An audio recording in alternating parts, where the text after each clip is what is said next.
Man asbaha la yanwi zulma, siapa yang memulai harinya, menjalani kehidupannya, tidak ada sedikit pun ada niat di hatinya untuk menzalimi orang, untuk menganiaya orang, untuk merugikan orang, untuk menyusahkan orang. Allah memberikan dia kehidupan yang ada di benaknya.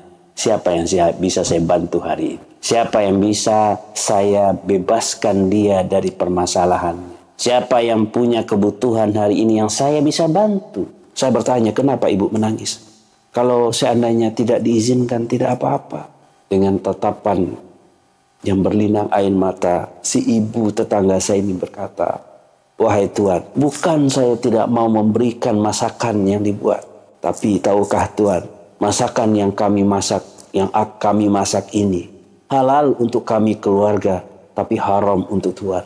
Si tukang sol ini lebih kaget lagi, oh kenapa bisa begitu?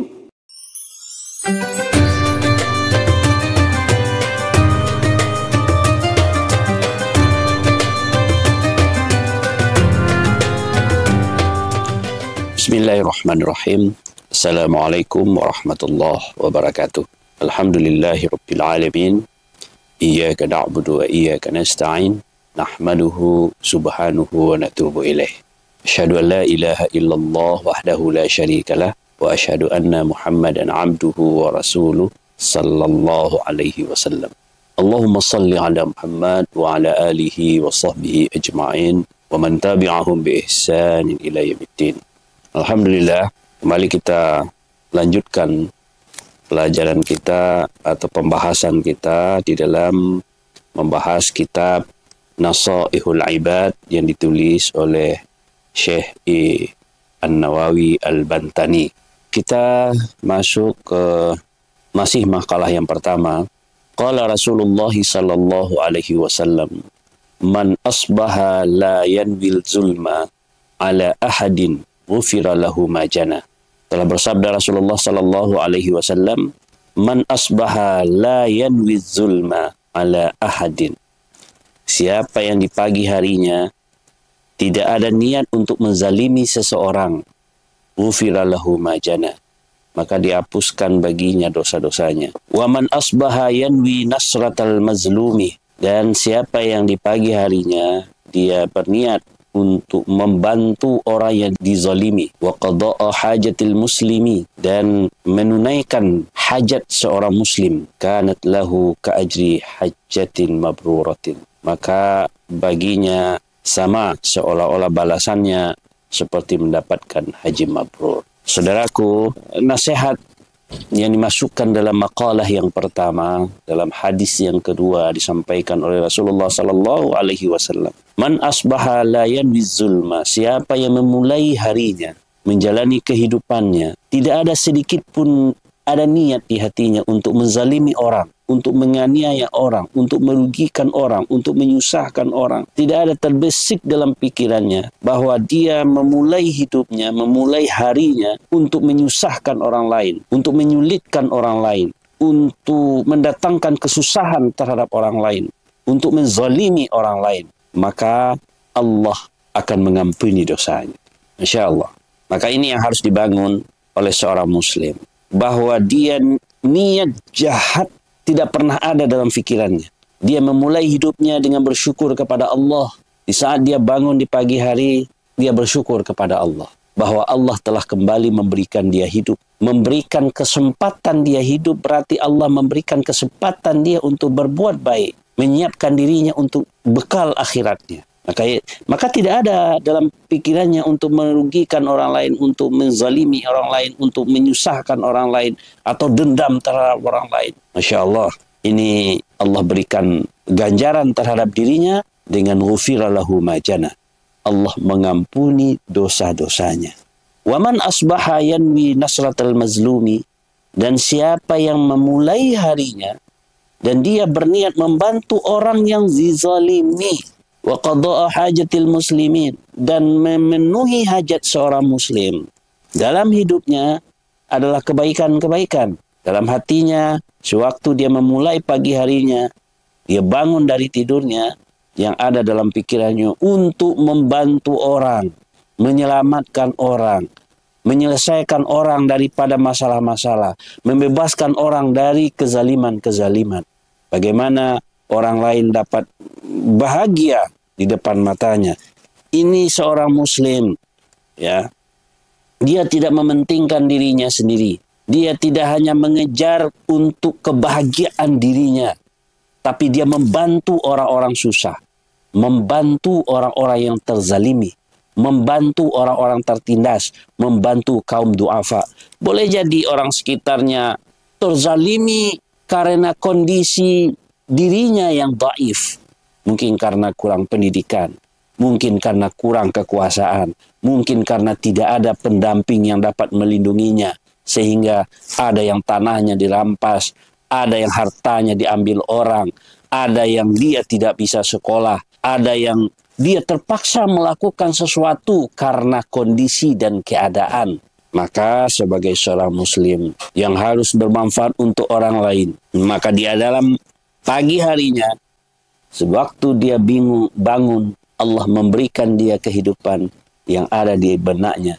Siapa yang bisa saya bantu hari ini? Siapa yang bisa saya bebaskan dia dari permasalahannya? Siapa yang punya kebutuhan hari ini yang saya bisa bantu? Maka Masya Allah, kehidupan orang mukmin seperti ini, kalau dia membangun di pagi hari, dia hanya kepikiran bagaimana membantu tetangganya agar bisa makan, bagaimana membantu saudaranya agar bisa bayar hutang, bagaimana membantu sesama muslim agar bisa mendapatkan kehidupan yang layak, sehingga dia tidak ada muslim yang terpaksa kondisinya meminjam pinjaman riba. Ini dia berusaha untuk melepaskan itu. Masya Allah. Maka Allah akan memberikan ganjaran yang sangat besar, seperti balasannya ka ajri hajatal mabruratin, seperti orang mendapatkan haji mabrur. Masya Allah. Laisal jaza hajil mabrur illal jannah. Tidak ada balasan bagi orang yang mendapatkan haji mabrur kecuali sorga. Maka sorgalah balasannya apabila seseorang lebih peduli dengan kepentingan orang lain daripada kepentingan dirinya sendiri. Saudara-saudaraku, ada suatu kisah yang diceritakan pada suatu daerah. Seorang ulama bermimpi. Dia mendapatkan mimpi, seakan-akan dalam mimpinya dia melihat ada para malaikat lagi berdialog dalam suatu musim haji. Apakah ada pada musim tahun ini mereka yang mendapatkan haji mabrur? Kata salah satu malaikat. Yang lain menjawab, tidak ada yang mendapatkan haji mabrur. Tidak ada yang mendapatkan haji mabrur. Tidak ada yang mendapatkan. Dari sekian ratus orang yang melaksanakan haji, sekian ratus ribu orang yang melaksanakan haji dari berbagai negara, tidak ada yang mendapatkan haji mabrur. Tidak ada yang mendapatkan haji mabrur. Tapi ada satu.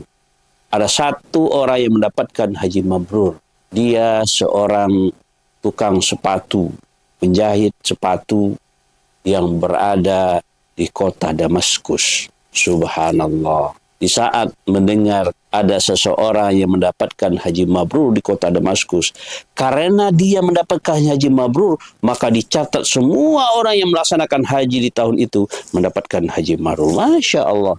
Sang ulama ini terbangun dari tidurnya, lalu timbul penasaran di hatinya untuk membuktikan atau untuk mencari tahu apa arti makna dari mimpi yang terjadi pada dirinya. Maka dia berjalan ke negeri Damaskus. Sesampainya di sana, dia cari-cari dan dia melihat-lihat ada seorang tukang sol sepatu, orang tua yang kelihatan bersih, putih, dan sangat tawadhu, khusyuk sekali. Namun dia dengan tekun mengerjakan pekerjaannya menjahit sepatu. Dihampiri. Assalamualaikum ya. Waalaikumsalam. Saya ingin berbincang-bincang dengan Anda. Ada sebuah peristiwa yang ingin saya ceritakan kepada Anda. Lalu orang itu mengajak dia ke rumahnya, ke rumah sang sol sepatu itu. Kalau begitu, hari ini Anda adalah tamu saya. Mari kita berbicara di rumah saya. Mereka pergi ke rumahnya, lalu di sana diceritakanlah mimpi. Ulama ini bercerita terhadapnya mimpinya. saya melihat satu peristiwa di dalam mimpi saya bahwa ada seorang tukang sol sepatu yang mendapatkan haji mabrur tahun ini. Apakah Anda orangnya? Dengan kaget sekali sang bapak ini, saya tidak pergi haji.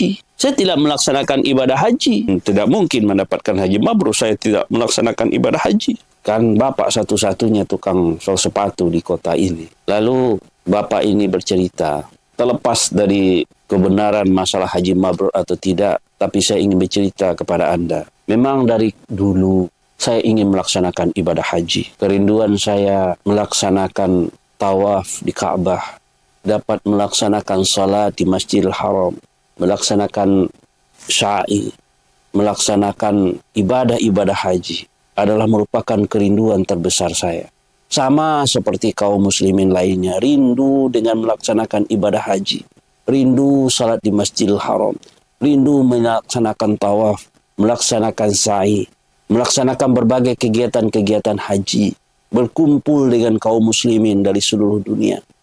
Maka saya mengumpulkan sepeser sedikit demi sedikit tabungan dari sisa-sisa kerjaan sehari-hari. Bertahun-tahun saya kumpulkan celengan agar saya mendapatkan harta, duit, ongkos untuk perjalanan melaksanakan ibadah haji. Alhamdulillah di akhir tahun sebelum musim haji kemarin itu saya melihat bahwa tabungan saya sudah cukup dan saya ingin melaksanakan ibadah haji.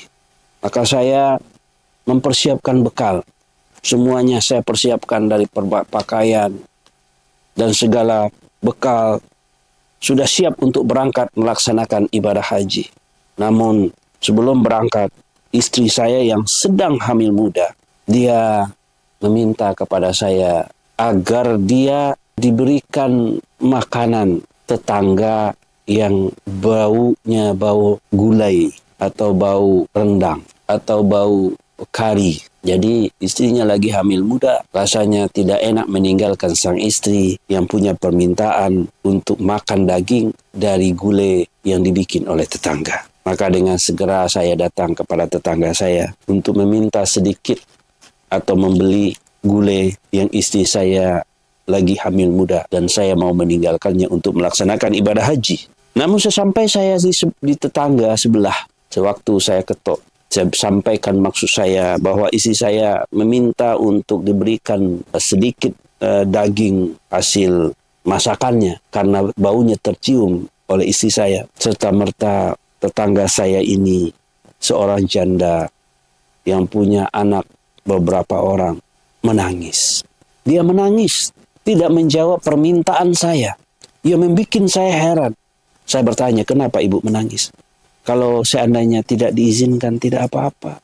Dengan tatapan yang berlinang air mata, si ibu tetangga saya ini berkata, wahai Tuhan, bukan saya tidak mau memberikan masakan yang dibuat. Bukan saya bakhil, dan bukan saya tidak peduli dengan istri Tuhan yang sedang hamil. Sementara akan Tuhan tinggalkan untuk melaksanakan ibadah haji. Tapi tahukah Tuhan, masakan yang kami masak ini, halal untuk kami keluarga, tapi haram untuk Tuhan. Si tukang sol ini lebih kaget lagi. Kenapa bisa begitu? Tuhan, anak-anak saya, keluarga saya, sudah hampir 5 hari tidak makan. Kami sudah tidak ada pekerjaan, tidak ada yang bisa kami makan. Sehingga kami mengalami kelaparan dan dalam keadaan sulit. Sehingga pada beberapa hari kemarin, 2 hari kemarin, anak saya menemukan bangkai ayam tiren. Istilah kitanya ayam mati kemarin. Ya, bawa ayam mati kemarin. Kita berpikir karena kita sudah sangat kondisi sulit, tidak ada yang bisa dijual. Dalam kondisi darurat, kami terpaksa memakan bangkai ayam untuk dimasak. Jadi yang Bapak cium, yang masakan kami masak itu adalah ayam bangkai yang tidak halal untuk Bapak dalam kondisi normal. Tapi kami dalam kondisi darurat terpaksa kami memakannya. Menangis si Bapak tukang sol sepatu ini. Dia tidak tidak bisa menahan air matanya. Dengan wajah sedih, dia berbalik ke belakang, balik ke rumahnya. Saya ambil semua bekal keuangan yang ada untuk saya melaksanakan haji. Lalu saya datangi ibu tetangga saya. Saya berikan semuanya. Wahai ibu, maafkan saya. Sebagai tetanggamu, engkau sebagai seorang janda tua yang mempunyai anak-anak yang yatim. Saya tetanggamu tidak tahu kalau engkau dalam keadaan begitu sulit. Sampai tidak ada yang mau bisa engkau makan.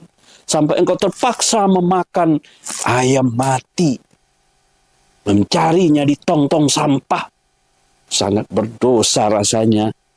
Kalau saya pergi naik haji. Mengumpulkan uang tabungan ini. Sementara engkau kelaparan di sini. Terimalah ini. Saya ikhlas. Inilah pelaksanaan haji yang saya lakukan. Haji saya sampai di sini. Biarlah nanti mudah-mudahan kalau Allah memberi rezeki lagi. Mungkin di lain waktu, tahun depan, 3 tahun, 5 tahun, 10 tahun lagi kalau Allah masih memberikan izin. Saya akan kembali melaksanakan niat saya untuk dapat bersujud di depan Ka'bah melaksanakan ibadah haji. Tapi biarlah sampai di sini.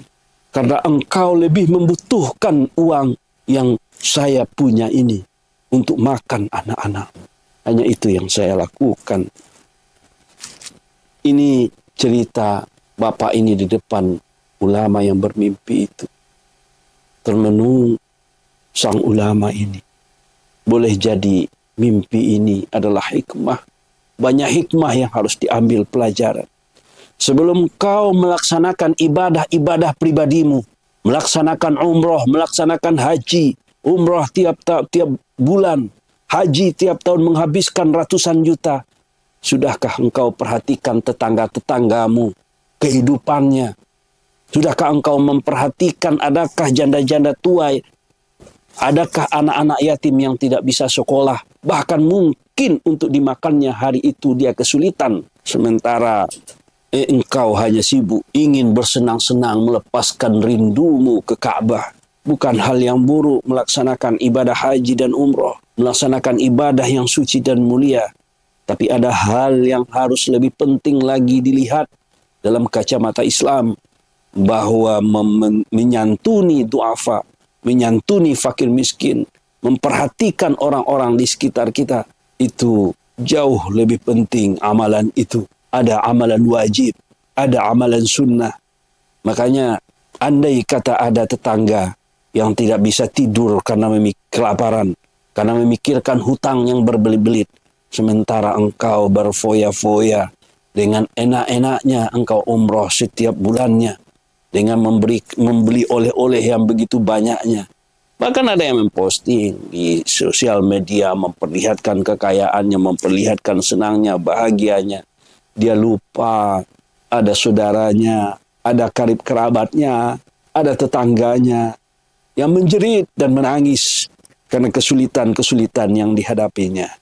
Maka apabila ada manusia, orang yang berhasil mengangkatkan keegoisannya ini, menggunakan hartanya, membangun di pagi hari, dia penuhi hajat-hajat kebutuhan saudara-saudaranya, dia penuhi hajat-hajat kebutuhan tetangga-tetangganya, orang-orang dekatnya, kaum muslimin yang ada, maka dia mendapatkan pahala yang paling tinggi dalam ibadah haji, yang itu haji mabrur. Masya Allah. Rasulullah SAW menempatkan ini, menyampaikan ini. Siapa yang bangun di pagi harinya, yang memulai hidupnya, yang ingin niat di hatinya untuk membantu orang yang dizalimi, atau untuk menunaikan hajat seorang muslim yang mungkin dalam kesulitan, yang mungkin butuh biaya sekolah, yang mungkin terdesak oleh hutang piutang, yang boleh jadi kelaparan, mungkin butuh pekerjaan, mungkin butuh berbagai hal dalam kehidupannya. Maka muslim ini mendapatkan balasan sama dengan balasan melaksanakan haji mabrur. Bukan hanya sekedar melaksanakan haji dan umroh, tapi mendapatkan haji yang mabrur. Masya Allah. Masya Allah. Begitu hebatnya Islam kita ini. Begitu sosialnya Islam kita ini. Maka spiritualitas bukanlah hanya memikirkan hubungan dengan Allah. Bukan hanya memikirkan kebersihan hati. Bukan hanya memikirkan kemuliaan diri sendiri. Tapi juga ikut empati, ikut prihatin, ikut merasa peduli dengan orang-orang dekat kita, dengan orang-orang di sekitar kita, dengan kaum muslimin yang ada. Maka ingat, ilmu yang Allah lebihkan padamu adalah amanahnya, agar engkau gunakan untuk bermanfaat untuk kaum muslimin. Harta yang Allah amanahkan kepadamu. Kau mudah mendapatkan harta. Dengan jalan bekerja kau langsung dapat uangnya. Banyak orang yang kesulitan di dalamnya. Tapi ingat, itu bukan karena kepintaranmu. Tapi itu adalah amanah Allah agar engkau bisa mempergunakannya untuk manfaat kepentingan kaum muslimin. Mungkin kau diberikan jabatan. Di saat orang susah mendapatkan jabatan, engkau dengan izin Allah mudah mendapatkannya. Tapi itu bukan karena kehebatanmu, bukan karena kepintaranmu, tetapi itu karena karunia Allah. Maka gunakanlah karunia Allah itu, amanah Allah itu, sebagaimana bisa bermanfaat amanah itu untuk orang lain. Tiap hari, bangunlah di harimu, bahwa hari ini, siapa yang bisa saya angkatkan dari kesulitan? Siapa yang bisa saya bantu dari kesulitannya? Allah telah berikan kelapangan dengan ilmunya. Allah telah berikan kelapangan dengan kekayaan. Allah telah berikan kelapangan dengan jabatan dan pengaruh. Maka siapa yang bisa kamu bantu hari ini? Jangan hanya selalu memikirkan bagaimana saya senang, bagaimana, bahkan banyak memikirkan bagaimana dirinya. Sementara Islam itu memikirkan tentang bagaimana kita dapat membantu orang lain.